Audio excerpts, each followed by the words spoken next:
നിങ്ങളുടെ പ്രാർത്ഥനകൾ ഫലിക്കുമോ? നിങ്ങളുടെ ആഗ്രഹങ്ങൾ നടക്കുമോ? ടാരോ എന്ത് ഉത്തരമാണ് അതിന് നൽകുന്നത് എന്ന് നോക്കാം. യൂണിവേഴ്സ് എന്ത് സിഗ്നൽസ് ആണ് നിങ്ങൾക്ക് നൽകുന്നത് എന്ന് നമുക്ക് നോക്കാം. കാർഡ് എടുക്കുന്നതിന് മുമ്പ് കുറച്ച് കാര്യങ്ങൾ നമുക്കൊന്ന് ഡിസ്കസ് ചെയ്യാം. എന്താണ് പ്രാർത്ഥന? എന്തിന് പ്രാർത്ഥിക്കണം? എങ്ങനെയാണ് പ്രാർത്ഥിക്കേണ്ടത് എന്നൊക്കെ ശരിയായ രീതിയിലൊന്ന് മനസ്സിലാക്കാനായിട്ട് ശ്രമിക്കാം. അപ്പോൾ ഒരു എനർജി കണക്ഷൻ ആവശ്യമുണ്ട്. ഒന്ന് ലൈക്ക് ചെയ്തതിന് ശേഷം തുടർന്ന് കേട്ടാലോ? ഓക്കെ. നമ്മുടെ ജീവിതത്തിൽ ഒരിക്കലെങ്കിലും ദൈവത്തിനോട് പ്രാർത്ഥിച്ചിട്ടില്ലാത്തവരായി ആരും കാണില്ല, അല്ലേ? എന്തെങ്കിലുമൊക്കെ ആഗ്രഹങ്ങൾ നമ്മൾ പറഞ്ഞിട്ടുണ്ടാകും, നമ്മുടെ ആഗ്രഹങ്ങൾ നടന്നിട്ടുണ്ടാകും, ചിലത് നടക്കാതെ പോയിട്ടുണ്ടാകും. പക്ഷേ ഒരുപാട് പേരുടെ ഉള്ളിൽ ഒരു സംശയമുണ്ടാകും, എന്തുകൊണ്ട് ചില സമയങ്ങളിലൊക്കെ പ്രാർത്ഥനകൾ കേൾക്കുന്നില്ല, അല്ലെങ്കിൽ എൻ്റെ പ്രാർത്ഥന മാത്രം എന്തുകൊണ്ട് കേൾക്കുന്നില്ല, എന്തുകൊണ്ട് ഞാൻ ചോദിക്കുന്നതൊന്നും നടക്കുന്നില്ല. അത്തരത്തിലുള്ള സംശയങ്ങളുണ്ടാവും. നമ്മൾ ഈ വലിയ ചോദ്യത്തിൻ്റെ ഉത്തരം കണ്ടെത്താനുള്ള ഒരു ശ്രമമാണ്. പ്രാർത്ഥനയുടെ യഥാർത്ഥ അർത്ഥം എന്താണ്, എങ്ങനെ പ്രാർത്ഥിക്കണം, അതൊക്കെ ഒന്ന് മനസ്സിലാക്കാം. അതൊക്കെ മനസ്സിലാക്കുമ്പോൾ തന്നെ ജീവിതം മാറ്റിമറിക്കാൻ കഴിയുന്ന ഒരു ശക്തി നമ്മൾ കണ്ടെത്തും. പ്രാർത്ഥന എന്നത് ഒരു മതപരമായിട്ടുള്ളൊരു ചടങ്ങ് മാത്രമല്ല. അതിനെ അങ്ങനെ മതപരമായിട്ടൊരു ചടങ്ങായി കാണരുത്. അത് മനുഷ്യൻ്റെ ഉള്ളിൻ്റെ ഒരു ആവശ്യമാണ്. മനുഷ്യനെ നിയന്ത്രിക്കാൻ കഴിയാത്ത സാഹചര്യങ്ങളുണ്ടാകും. നമ്മുടെ കയ്യിൽ നിൽക്കാത്ത ചില സാഹചര്യങ്ങളുണ്ടാകും. ഭയമുണ്ടാകും, ആശങ്കകൾ വരും. ജീവിതത്തിൽ ചില സമയങ്ങളിലൊക്കെ സ്റ്റക്കാവുന്ന പോലെ തോന്നും, അനിശ്ചിതത്വം തോന്നും, ജീവിതത്തിൽ ക്ലാരിറ്റി ഇല്ലായ്മ തോന്നും. ആ സമയങ്ങളിലാണ് പ്രാർത്ഥന ജനിക്കുന്നത്. പ്രാർത്ഥന നമുക്ക് എന്ത് നൽകും എന്ന് ശ്രദ്ധിച്ചിട്ടുണ്ടോ?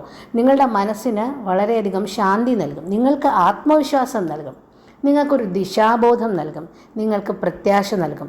ഈ ഹോപ്പും ക്ലാരിറ്റിയും ഒക്കെ നൽകാൻ പ്രാർത്ഥനയ്ക്ക് കഴിയും. ആത്മവിശ്വാസം ചില സമയങ്ങളിലൊക്കെ ഈശ്വരവിശ്വാസത്തിന് മേൽ പ്രവർത്തിക്കുന്നതായിട്ട് ചില ആളുകളിലൊക്കെ കണ്ടിട്ടുണ്ട്. അപ്പോൾ ആത്മവിശ്വാസം നൽകാൻ പ്രാർത്ഥനയ്ക്ക് കഴിയും. കാരണം ആത്മവിശ്വാസം വളരെയധികം വർക്ക് ചെയ്യുന്ന ഒരു ഫാക്ടറാണ്. പ്രാർത്ഥനയില്ലാത്ത മനുഷ്യൻ പുറമേക്ക് ശക്തനായിട്ടൊക്കെ തോന്നുമെങ്കിലും പക്ഷേ അയാളുള്ളിൽ വളരെ തകർന്ന ഒരു വ്യക്തിയാകാനാണ് സാധ്യത. ശരിയായി പ്രാർത്ഥിക്കുന്നതിന് മനസ്സിലാക്കേണ്ട ചില കാര്യങ്ങളുണ്ട്. എന്തൊക്കെയാണെന്ന് നമുക്കൊന്ന് നോക്കാം. ഒന്നാമത് വേണ്ടത് സത്യസന്ധതയാണ്. ദൈവത്തിനോട് കള്ളം പറയേണ്ടതില്ലല്ലോ, കള്ളം പറയാൻ പാടില്ല, കള്ളം പറയേണ്ട ആവശ്യവുമില്ല. അപ്പോൾ സത്യസന്ധത ആദ്യത്തെ ഒരു ഘടകമാണ്. രണ്ടാമത്, നിങ്ങൾ എന്താണ് ആഗ്രഹിക്കുന്നത് എന്നുള്ളതിന് ക്ലാരിറ്റി വേണം. വളരെ സ്പഷ്ടമായിരിക്കണം നിങ്ങളുടെ ആഗ്രഹം. മൂന്നാമത്തേത്, ഏറ്റവും പ്രധാനമായിട്ട് എപ്പോഴും എനിക്ക് തോന്നിയിട്ടുള്ളത് ഭാവമാണ്, ഇമോഷൻ. വാക്കുകൾക്കൊക്കെ അപ്പുറത്ത് ഹൃദയം കൊണ്ട് സംസാരിക്കാൻ കഴിയണം. വിശ്വാസമാണ് അടുത്തത്. ഇത് നടക്കും എന്ന പൂർണ്ണമായ ആത്മവിശ്വാസം വേണം, ഫെയ്ത്ത് വേണം. അവസാനത്തേത് സറണ്ടറാണ്, വിട്ടുകൊടുക്കൽ. എല്ലാം പ്രാർത്ഥിച്ചു, ഇനിയെല്ലാം അവിടുന്ന് നിൻ്റെ ഇച്ഛ പോലെ നടക്കട്ടെ, എന്താണോ നടക്കേണ്ടത് അത് നടക്കട്ടെ. പ്രാർത്ഥന ഒരു അഭ്യർത്ഥന മാത്രമല്ല, അതൊരു സംഭാഷണമായിരിക്കണം, ഹൃദയം കൊണ്ടുള്ളൊരു സംഭാഷണമായിരിക്കണം. ഇനി ഫലിക്കാതെ പോയിട്ടുള്ള പ്രാർത്ഥനകളുണ്ടാവും. എന്തുകൊണ്ടാണ് ചില പ്രാർത്ഥനകളൊക്കെ ഫലിക്കാത്തത്, അല്ലെങ്കിൽ ചില വ്യക്തികളുടെ പ്രാർത്ഥനകൾ എന്താണ് ഫലിക്കാത്തതെന്ന് ചോദിച്ചാൽ പ്രധാനമായും സംശയമാണ്. പ്രാർത്ഥിക്കുമ്പോഴും സംശയം, ചോദിക്കുമ്പോഴും സംശയം. ചോദിക്കുന്നുണ്ട് പക്ഷേ വിശ്വസിക്കുന്നില്ല. നമ്മൾ ഒരു കഥ കേട്ടിട്ടില്ലേ, കുടയെടുക്കാതെ മഴ പെയ്യാനായിട്ടുള്ള പ്രാർത്ഥനയ്ക്ക് പോയ വ്യക്തിയെ പറ്റി. അപ്പോൾ അത്ര വിശ്വാസമേ ഉള്ളൂ പ്രാർത്ഥനയിൽ. സംശയമുണ്ട്, നടക്കുമോ എന്ന് സംശയമുണ്ട്.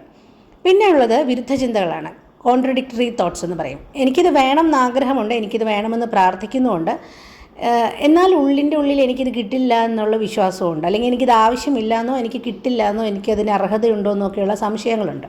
അപ്പോൾ ഈ വിരുദ്ധ ചിന്തകളാണ് കോൺട്രഡിക്ടറി തോട്ട്സ് എന്ന് പറയുന്നത്. യൂണിവേഴ്സിന് കിട്ടുന്ന സിഗ്നൽസിൽ എന്താണ് സത്യസന്ധമായിട്ടുള്ള സിഗ്നൽ എന്നുള്ളത് കൺഫ്യൂഷൻ ഉണ്ടാകും.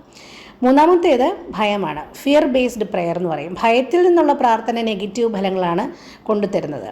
നമ്മളെപ്പോഴും ശ്രദ്ധിച്ചാൽ മതി, നമ്മൾ വളരെ സന്തോഷമായിട്ടിരിക്കുമ്പോൾ നമ്മൾ പ്രാർത്ഥിക്കാറില്ല. നമ്മളെപ്പോഴും ഒരു പ്രയാസത്തിൽ നിൽക്കുമ്പോൾ, മനസ്സ് വളരെ നെഗറ്റീവായിട്ടിരിക്കുമ്പോൾ, നെഗറ്റീവ് എക്സ്പീരിയൻസിൽ കൂടെ കടന്നു പോകുമ്പോൾ മാത്രമാണ് പ്രാർത്ഥിക്കാറുള്ളത്.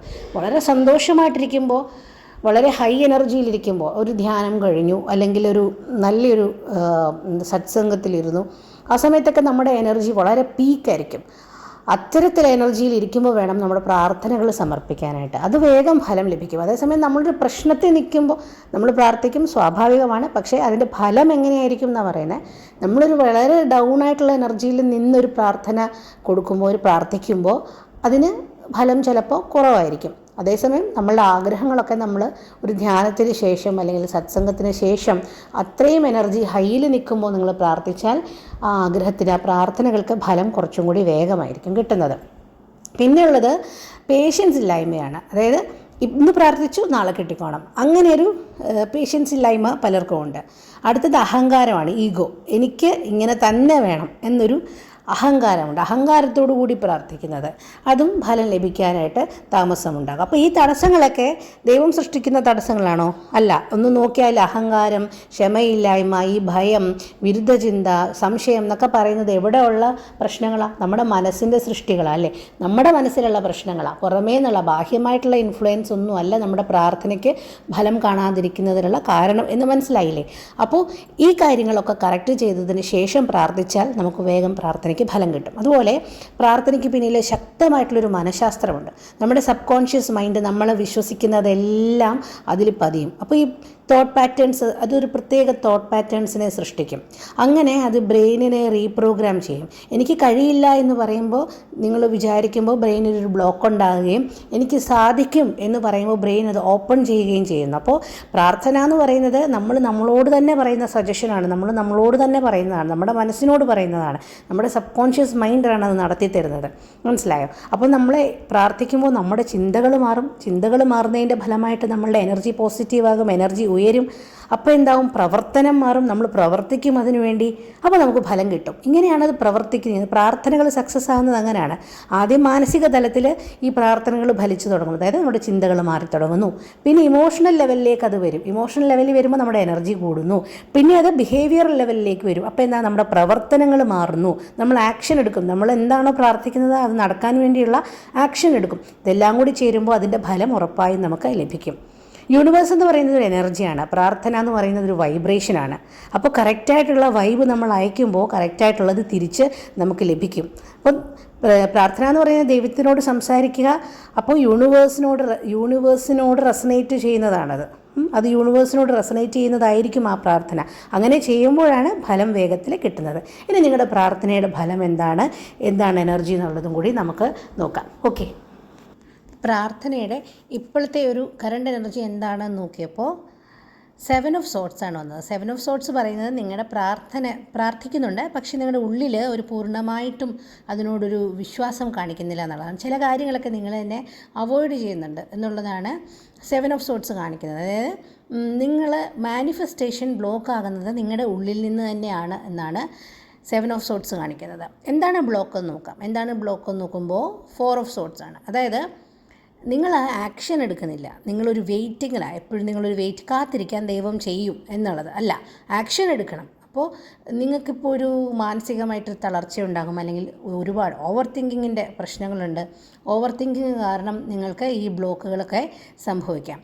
അതായത് ബ്രെയിൻ ഒരു പാസീവ് മോഡിലായിരിക്കും എപ്പോഴും ഈ ഓവർ തിങ്കിങ് വരുമ്പോൾ. അപ്പോൾ എനർജി ലോ ആയിട്ട് മാറും. അപ്പോൾ അതൊന്ന് ശ്രദ്ധിക്കണം എന്നുള്ളതാണ്. എന്താണ് നിങ്ങളുടെ പ്രാർത്ഥനകളുടെയൊക്കെ ഒരു ഔട്ട്കം എന്ന് നോക്കുമ്പോൾ എംപററാണ്. അപ്പോൾ ഇതിലൊരു ട്വിസ്റ്റുണ്ട്. പക്ഷെ നിങ്ങളുടെ പ്രാർത്ഥന ഫലം കാണും എന്നുള്ളതാണ്. നിങ്ങൾക്ക് ഡിസിപ്ലിൻ ആവശ്യമുണ്ട്. ഡിസിപ്ലിൻ ഡെവലപ്പ് ചെയ്യണം എന്നുള്ളതാണ്. ചോദിച്ചത് കിട്ടും, പക്ഷേ നിങ്ങൾ തന്നെ അതിനു വേണ്ടിയുള്ള ആദ്യത്തെ സ്റ്റെപ്സ് വെക്കണം എന്നുള്ളതാണ് ഇവിടെ എംപറർ കാർഡ് പറയുന്നത്. ഗൈഡൻസ് എന്താണെന്ന് നോക്കിയപ്പോൾ വീൽ ഓഫ് ഫോർച്യൂൺ ആണ്. അപ്പോൾ വീൽ ഓഫ് ഫോർച്യൂൺ പറയുന്നത് ഇതൊരു വലിയ മെസ്സേജാണ്. ഇത് ലൈഫ് ചേഞ്ചിങ് ആയിട്ടുള്ള കാര്യങ്ങളാണ്. നിങ്ങളുടെ ഒരു കർമ്മഗതിയുടെ ഒരു ഷിഫ്റ്റാണ് നടക്കുന്നത്. ഒരു ദൈവികമായിട്ടുള്ളൊരു ഇടപെടലിൽ നിങ്ങൾ വിശ്വസിക്കുക എന്നുള്ളതാണ്. അപ്പോൾ ഈ ജീവിതത്തിൻ്റെ ആ ഒഴുക്കിനെ അക്സെപ്റ്റ് ചെയ്യുക.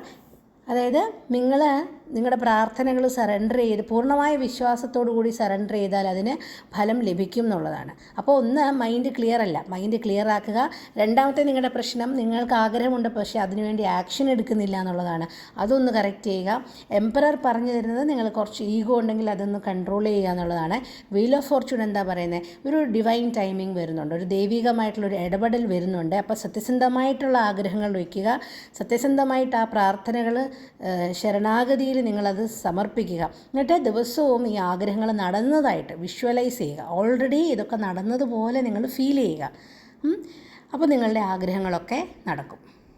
അപ്പോൾ നിങ്ങളുടെ ഉള്ള ഒരു മെസ്സേജ് എന്താണെന്ന് ചോദിച്ചാൽ, നിങ്ങളുടെ പ്രാർത്ഥനകളൊക്കെ തടസ്സപ്പെടുന്നുണ്ടെങ്കിൽ, കാലതാമസം എടുക്കുന്നുണ്ട്, നടക്കാതെ പോകുന്നുണ്ട് എങ്കിൽ അത് യൂണിവേഴ്സ് കേൾക്കാഞ്ഞിട്ടല്ല, പക്ഷേ നിങ്ങളുടെ തന്നെ ഉള്ളിലെ കൺഫ്യൂഷൻ കാരണമാണ്. അപ്പോൾ എന്താ, നിങ്ങളുടെ ഒരു ഇന്നർ സ്റ്റേറ്റും നിങ്ങളുടെ ഒരു മാനസിക നില ഒന്ന് മാറ്റിയിട്ട് കറക്റ്റാക്കിയിട്ട് വേണം പ്രാർത്ഥിക്കാൻ.